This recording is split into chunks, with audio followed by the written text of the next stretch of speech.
And another week with another 2 SuperTest tanks coming.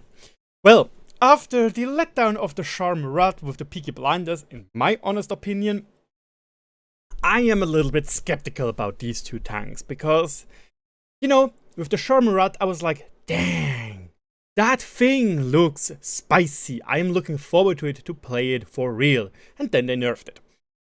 Now, the Windhund and the Jasan both are the same. They're like, dang, they look interesting.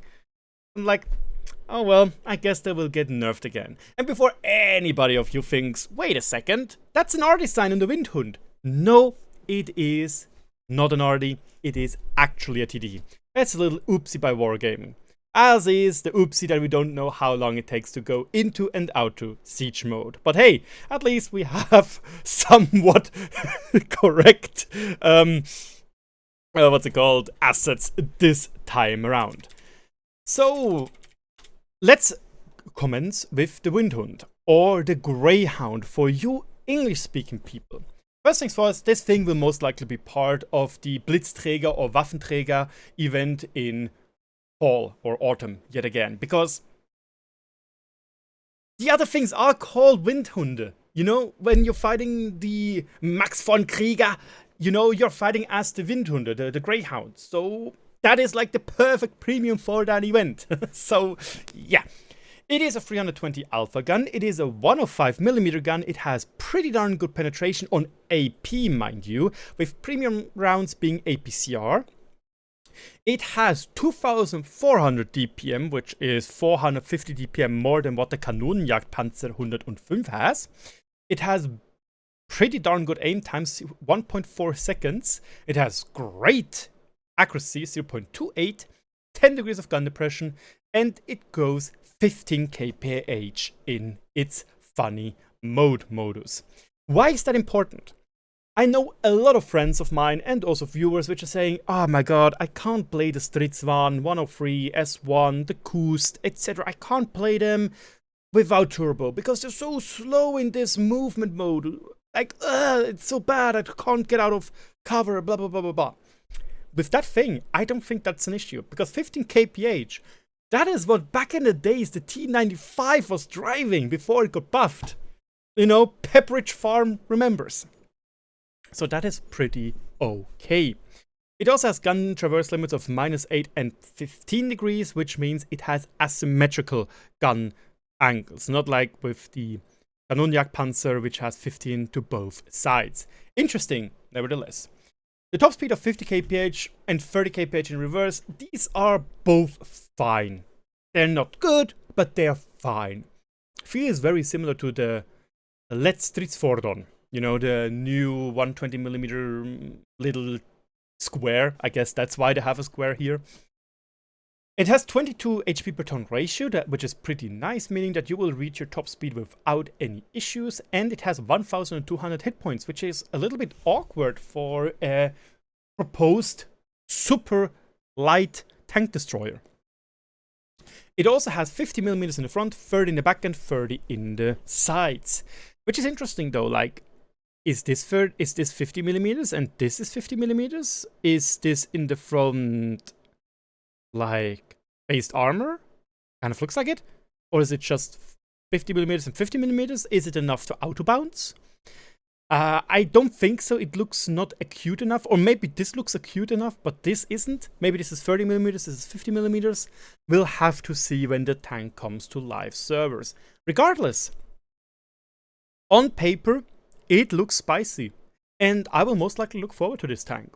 380 meters of fuel range is amazing, especially because you can play this tank very comfortable with binocular telescope, because again, you don't really need a turbo because you go 15 kph in the sniper mode. The camouflage is a little bit odd. 2177 versus 2360 in stationary, and in movement it is 10.82 versus 14.14, while also the shooting camo being a bit worse than what the Kanonenjagdpanzer has. Not entirely sure. The Windhund looks very small. Really, really small. And I'm not sure if this is going to be Well, I'm not sure. I know for a fact, basically, that this thing never existed. So, you know, it is a wargaming fantasy tank. But I have to say, it looks like a funny wargaming fantasy tank, you know? So, hey, it's something, and it looks like it has one of those radars, like the Stridswan 103 3D style has. So that's something. In general, I think this could be a very fun tank, and I do believe it will get nerfed, but it will not get nerfed that heavily for a simple reason. The current meta favors high alpha. This one has 320 alpha.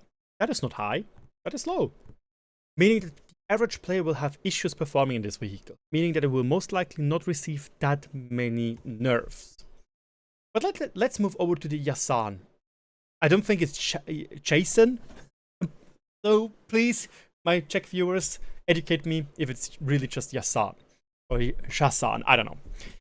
The thing about this is, it's baby's first TVP.